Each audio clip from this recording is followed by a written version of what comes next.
할렐루야. 예수님의 이름으로 여러분 모두를 축복합니다. 때는 AD 81년입니다.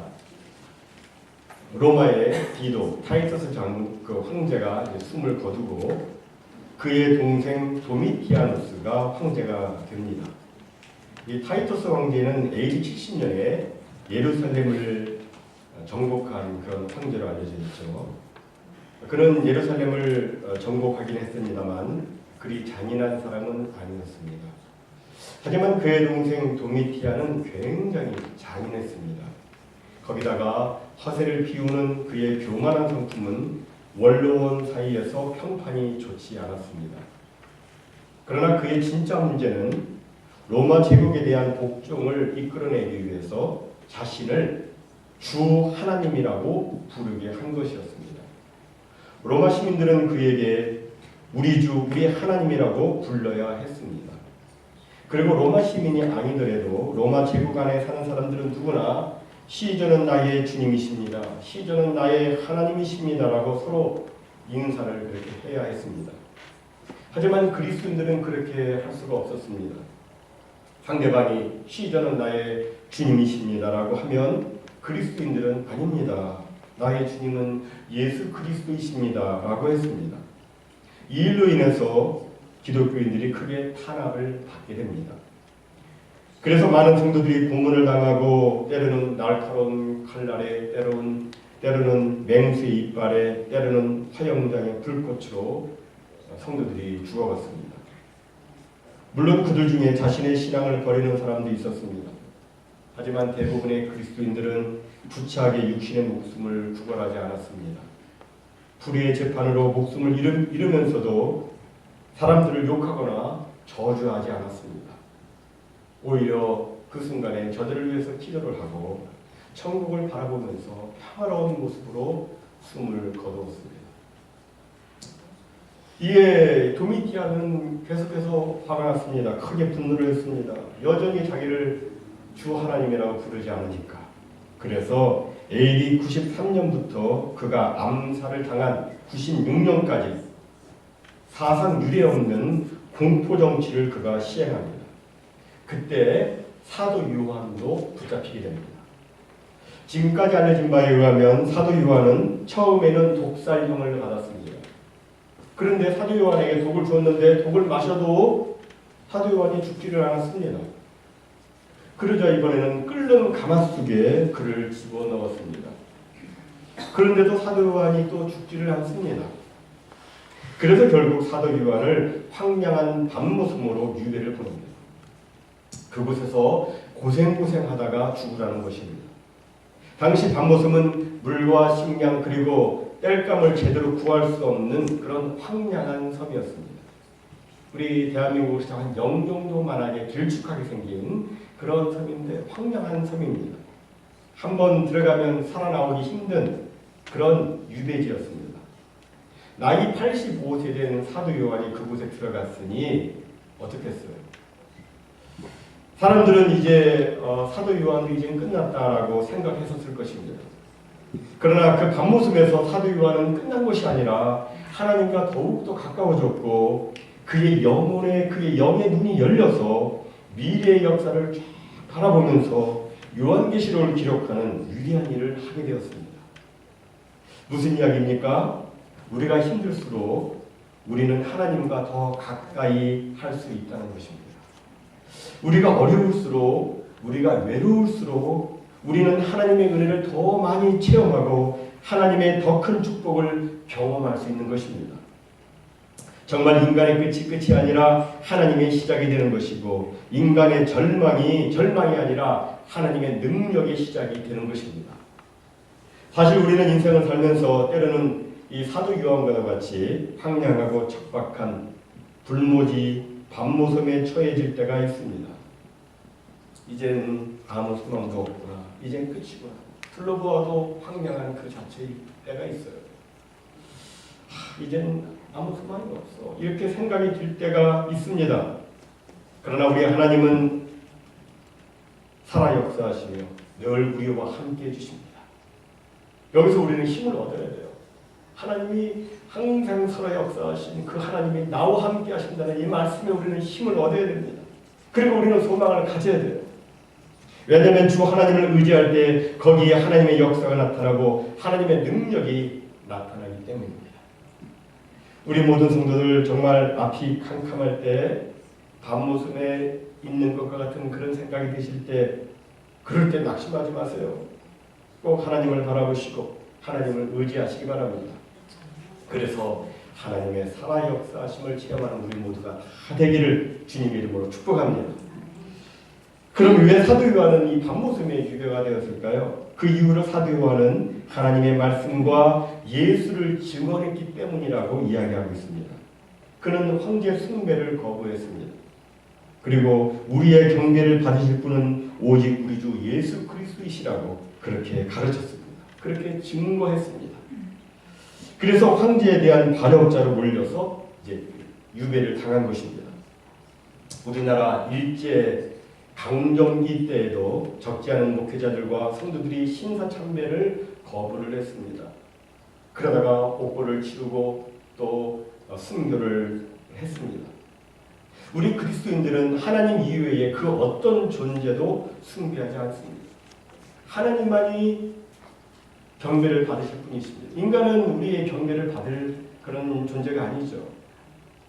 그래서 우리 그걸 거부하다 보니까 이제 고문을 당하고 순교도 하고 그렇게 되었어요.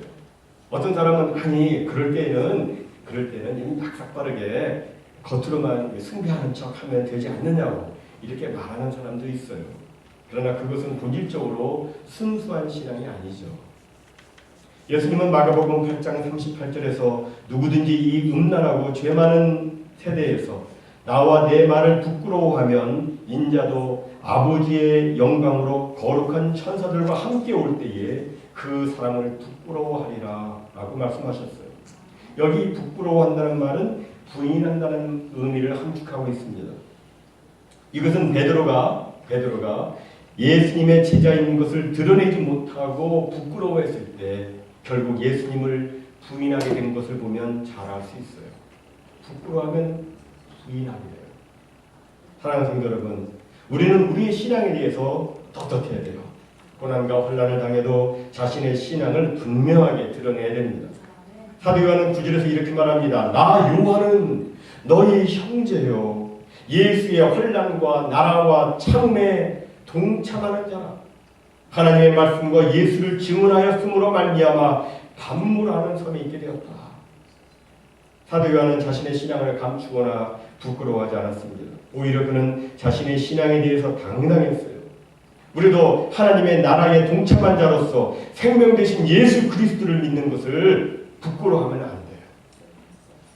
마태복음 5장 11절 12절은 이렇게 말씀하죠. 나를 인하여 너희를 욕하고 핍박하고 거짓으로 너희를 거스려 모든 악한 말을 할 때는 어떻게 하라고요? 너희에게 복이 있나니 기뻐하고 즐거워라. 하늘에서 너희의 상이 큼이라. 너희 전에 있던 선지자들도 그와 같이 핍박을 받았다라고 말씀하고 있습니다. 사실 세상은 지금까지 그리스도와 그리스도에게 속한 사람들을 박해하여 왔습니다. 교회사를 보면 교회를 박해한 피 어린 역사입니다. 가인과 아벨 이후로 세상 사람들은 그리스도인들을 박해해 왔습니다. 그럼 왜 하나님께서는 우리 그리스도인들에게 핍박을 허용하실까요? 좀 하나님이 나서서 다 막아주시면 안 될까요? 세 가지 커다란 이유가 있어요. 첫째는 진정한 성도를 구별하기 위해서입니다. 참 성도와 거짓 성도를 구별하기 위해서 하나님은 핍박을 허용하십니다. 청교도 가운데 토마스 왓슨이라고 하는 사람이 이런 말을 했어요. 가짜 성도들은 예수님을 따라서 감람산까지는 갈 수 있다. 그러나 갈보리까지는 갈 수 없다. 이렇게 이야기를 했어요. 여러분, 감람산은 어떤 산이죠? 예수님이 순환 당하시기 바로 직전까지 기도하신 그곳이에요. 그리고 갈보리는 어떤 곳이에요? 예수님이 순환 받으시고 십자가에 못 박혀 죽으신 골고다 언덕이에요. 가짜 성도들은 거기 고난 받기 전까지는 같이 따라간다는 거예요. 근데 진짜 성도는 갈보리까지 따라간다는 거예요. 참 성도와 거짓 성도는 환난과 핍박으로 구별이 되는 것입니다. 둘째로 하나님께서 핍박을 허용하시는 이유는 핍박을 통해서 그리스도인의 거룩한 성품이 완성되기 때문입니다. 순금을 만드는 푸무불은 모든 찌기를 태워 없애고 녹여버리죠. 마찬가지로 고난의 십자가에서 인간의 자존심은 불타 없어지고 혈기는 녹아내립니다. 이런 의미에서 핍박은 그리스도인의 거룩한 성품을 연단하는 하나님의 방법으로 쓰여지는 것입니다. 셋째로 핍박은 주님을 체험하는 계기가 됩니다. 다니엘서 3장에 보면 사드락과 메삭과 아벳느고가 우상 숭배를 거절하다가 어떻게 됩니까? 평소보다 7배나 더 뜨거운 噴물불 속에 던져지게 됩니다. 그런데 분명히 던지기는 3사람을 던졌는데 그 안에 보니까 4사람이 있는 거예요. 그 4번째는 바로 우리 주 하나님이시죠. 주님은 당신의 사랑하는 자녀들이 고난에 처한 것을 방관하지 않으시고 그 현장을 찾아오신 거예요. 바울과 실라가 복음을 전하다가 감옥에 갇혔지만 주님은 그곳에서 그들과 함께 하셨습니다. 주님은 우리가 주님을 믿기 때문에 고난이 없다 이렇게 약속하지 않으셨어요. 오히려 나를 믿기 때문에 너희가 고난을 당할 것이다. 그러나 내가 그 고난 중에 너희와 함께 있겠다라고 주님은 약속하셨어요. 우리는 그 고난을 통해서 우리 주님을 만나게 돼요. 저는 예수 믿는 사람이라면 예수의 환난과 나라와 참음을 피하려 하지 말고 이에 기꺼이 동참해야 한다고 믿습니다. 오늘날은 핍박이나 순교는커녕 약간만 불편한 일이 있으면 교회를 버리고 믿음을 버리고 예수님을 버리곤 합니다. 하지만 우리는 핍박을 받으나 끝까지 믿음을 지킨 성도들을 생각하고 어떤 일이 있더라도 끝까지 믿음을 지켜야 돼요. 끝까지 믿음을 지키는 겁니다. 그러면 그 동안에 우리 주님을 만나게 돼요. 우리 주님을 체험하게 됩니다. 오늘 본문의 사도 요한도 마찬가지였어요. 오늘 10절에 보니까 이렇게 말씀하죠. 주의 날에 내가 성령에 감동되어 내 뒤에서 나는 나팔소리 같은 큰 음성을 들으니 이 밤모섬에서 핍박을 당하고 그가 고난을 당했습니다. 그런데 그가 그런 중에서도 끝까지 그의 믿음을 지켜나갔더니 그토록 그리워하던 예수님을 만나게 된 것입니다. 그런데 그날이 무슨 날이냐면 주의 날이라고 되어 있어요. 주의 날, 주일, 원더 로스데이라고 되어 있어요. 주의 날이라고 하는 것은 주께서 부활하신 날이란 말의 약자예요. 주일. 우리가 매주 주일을 지키지 않습니까? 근데 여기 주일은 뭐 한 주일, 두 주일에서의 그 주일이 아니에요. 7일을 한 묶음으로 한 그 주일이 아니에요. 여기서 주일은 이 주자는 주인 주자 또는 임금 주자죠. 임금 주의 날일자예요. 우리의 주인, 우리의 임금 되시는 예수 그리스도의 부활을 기념하고 성삼위 하나님께 예배를 드리며 감사하는 날, 이 날이 주일이에요. 그래서 이 임금 주자를 쓰는 거예요. 주일이라. 이 주일을 사도들과 초대교회 성도들이 계속해서 지켜왔습니다. 어려움을 당할 때에도 계속해서 그 주일을 지키는 거예요. 그들이 계속해서 주일을 지켰던 것은 주일을 지킨다는 것은 예수님이 나의 주인이라는 신앙 고백적 표현이고 또한 나를 구원해 주신 하나님에 대한 끊임없는 감사의 표현이기 때문입니다. 예수님이 나의 주인이시기 때문에 주일을 지키는 거라는 거예요. 그 은혜가 너무 감사해서 주일을 지킨다는 말씀이에요. 사도 요한은 유배지에 가서도 끊임없이 주일을 지켰습니다. 주일을 다른 날과 구별되게 지켰어요. 그러던 어느 주일에 그는 성령의 큰 감동을 받게 된 것입니다. 저는 우리 성도들도 주일을 지키다가 주일에 예배를 드리다가 성령의 큰 감동, 성령의 큰 은혜 체험하기를 주님의 이름으로 축복합니다. 아멘. 사실 우리가 매주 주일 예배를 드리다 보면 어느 주일에는 말이죠. 우리의 마음이 뜨거워질 때가 있어요. 성령의 큰 감동이 임할 때가 있습니다. 우리의 영혼이 마치 체한 것이 뚫리는 것과 같은 그런 체험을 할 때가 있어요. 영혼이 팍 뚫려지는 그런 체험이 있어요. 마음이 막 뜨거워지고 간절한 기도가 나오고 영혼의 밝은 빛이 비추어지고 또 막 큰 문제 때문에 막 눌려 있었는데 그 문제가 해결되는 그런 지혜를 하나님이 또 주시고 병이 낫기도 하고 상한 그 심령이 치유되기도 하고 피곤한 영혼이 회복되기도 하는 그럴 때가 있어요. 왜 이런 일이 생기는 거예요? 주일 예배에 주님이 역사하시기 때문입니다. 우리가 예배를 하나님께 드릴 때 하나님이 임하시죠. 하나님의 영이 임합니다. 성령께서 임하셔서 우리 예배드리는 우리에게 은혜를 베풀어 주시고 역사하시고 축복을 주십니다. 하나님의 축복은 정말 놀라운데 이사야서 58장 13절 14절에 보니까 이렇게 말씀하고 있어요. 만일 안식일에 네 발을 금하여 내 성일에 오락을 행하지 아니하고 안식일을 일컬어 즐거운 날이라 여호와의 성일을 존귀한 날이라 하여 이를 존귀하게 여기고 내 길로 행하지 아니하며 내 오락을 구하지 아니하며 사사로운 말을 하지 아니하면 네가 여호와 안에서 즐거움을 얻을 것이라. 내가 너를 땅의 높은 곳에 올리고 내 조상 야곱의 기업으로 기르리라. 여호와 입의 말씀이니라. 언제 많이 보던 말씀 아니에요? 제가 어저께 보내드린 말씀 바로 이 말씀이었죠? 이 말씀 보내드렸어요. 여기 보면 안식일이 나오는데 이 안식일은 이제 신약에 와서 주일로 대체되죠. 마치 구약의 할례가 신약의 세례로 대체된 것처럼 구약의 안식일은 오늘의 주일입니다. 그러니까 우리가 주일을 잘 지키면, 주일을 귀하게 여기면서 잘 지키면 너희들은 이런 일이 있겠다. 세 가지 복을 말씀하고 있어요. 첫째는 어떤 복이었습니까? 하나님 안에서 너희들이 즐거움을 얻게 될 것이다 라고 말씀합니다. 다시 말해서 심령의 복을 너희들이 받아 누리게 된다. 이렇게 약속하고 있습니다. 사람은 어려움을 당하게 되면 밤에 잠이 잘 오질 않습니다. 이 걱정 저 걱정 하면서 잠을 이루질 못합니다. 그래서 뭐 어떤 사람은 수면제를 먹기도 하고 그러는데 어떤 분들은 또 수면제를 먹는데도 잠이 오지 않는 그런 분들도 있어요. 그래서 고생을 합니다. 그러나 이 마음의 평강이 찾아오게 되면 뇌파가 안정이 돼요. 그죠? 뇌파가 안정이 되면서 잠을 푹 잘 수 있어요. 그런데 언제 이 마음의 평강이 찾아오느냐? 언제 이렇게 뇌파가 안정되느냐? 하나님을 만날 때 그렇게 돼요.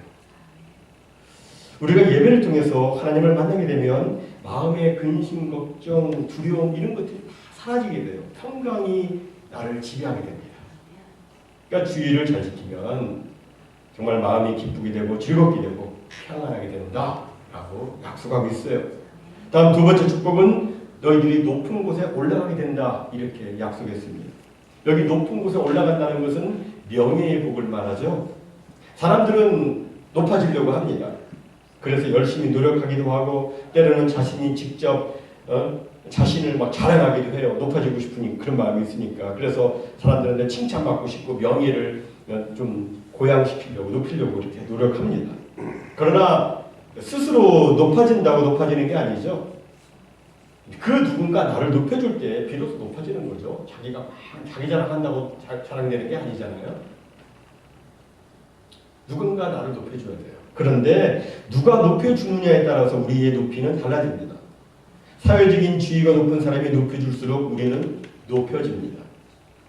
그러나 제 아무리 사회적인 지위가 높은 사람이랄지라도 하나님께서 높여주시는 것만큼은 높여주지 못합니다.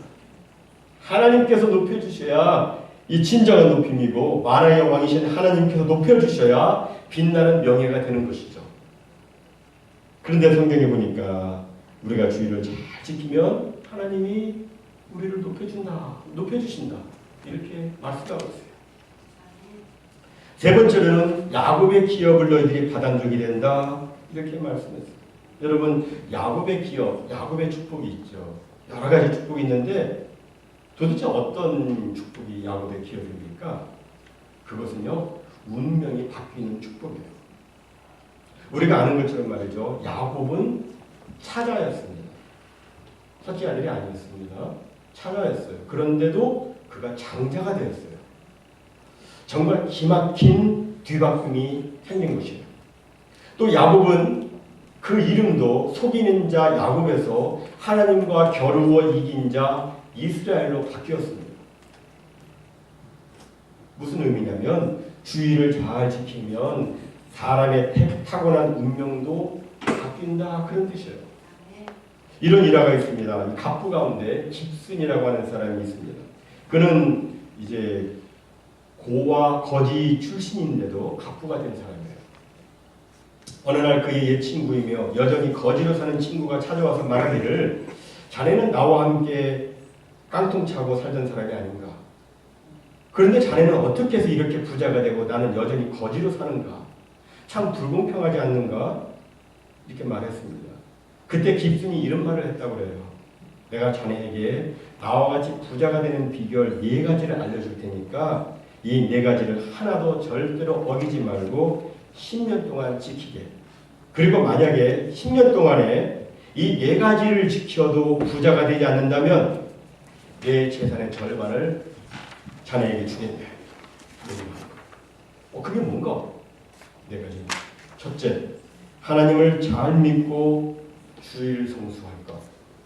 둘째, 술은 절대로 입에 대지 말 것. 셋째, 11조는 꼭 하나님께 드릴 것. 넷째, 무슨 일을 하든지 감사한 마음으로 열심히 할 것. 들어보니까 그리 어렵지 않은 조건이라고 생각이 들었는지 내가 그렇게 자신 있게 나 그렇게 하겠다고 이렇게 대답을 했습니다. 그리고 이제 철공소에 박공으로 취직을 했습니다. 그런데 그는 사실은 돈 버는 데 관심이 없었고 이 4가지만 내가 하여튼 10년만 지키면 나중에는 친구 재산의 절반은 내 것이 된다, 이런 생각에 그 4가지만 지키는 데 전념을 했습니다. 그런데 신기하게도 10년이 가기 전에 그 거지 친구는 철공소 사장의 신임을 얻어서 공장장이 되고 또 지점장이 되면서 부자가 됩니다. 이 정말 주의를 잘 지키면 타고난 운명도 바뀌는 야곱의 축복을 받게 되는 거예요. 오늘 본문에서 사도 요한은 주의를 지키다가 성령의 감동이 되었습니다. 반모라고 하는 척박한 그 황량한 유배지에서 이름도 없이 희망도 없이 죽을 그런 운명이었는데 변함없이 주의를 지키다가 성령의 큰 감동을 받은 거예요. 그래서 주님의 음성을 듣고 주님의 모습을 보고 그리고 그의 영혼이 하늘로 올려져 가서 앞으로 일어날 일들에 대한 그 모든 것들을 그가 다 계시를 보게 되고, 그래서 요한계시록을 기록하는 정말 놀라운 체험을 그가 하게 된 것입니다. 저는 주의를 잘 지키는 여러분 모두에게도 이런 축복이 임하기를 간절히 소원합니다. 그리고 내가 주의를 정말 지켰더니 하나님이 나를 지켜주셨어. 내가 주의를 지켰더니 하나님이 나를 지켜주셨어. 하나님께서 당신의 약속대로 나에게 평강과 기쁨을 주시고 나를 높여주시고 또 하나님이 나에게 야곱의 기업을 주셨어. 이렇게 간증하는 여러분 모두가 되시기를 주님의 이름으로 축복합니다. 사랑하는 성도 여러분, 제가 언젠가도 말씀드렸습니다만 저의 제일 소원은 무엇입니까? 저의 제일 소원은 성령 충만이라고 그랬어요. 성령 충만. 저의 제일 목표는 무엇이라고 그랬죠? 성전 건축. 저의 제일 소망은 성도 축복이라고 했습니다. 기억나시죠? 저는 정말 여러분 모두가 다 복 있는 인생 살기를 정말 원합니다. 정말 간절히 그걸 원해요. 다들 복 있는 인생으로 하나님의 영광을 누리는 승리하는 인생으로 살기를 간절히 소원합니다. 모쪼록 그 어떤 혼란과 핍박이 와도 끊임없는 믿음으로 오늘 주신 말씀 꼭 실행에 옮기셔서 주님께서 약속해 주신 귀한 축복 다 받는 우리 모두가 다 되시기를 주님의 이름으로 축복합니다.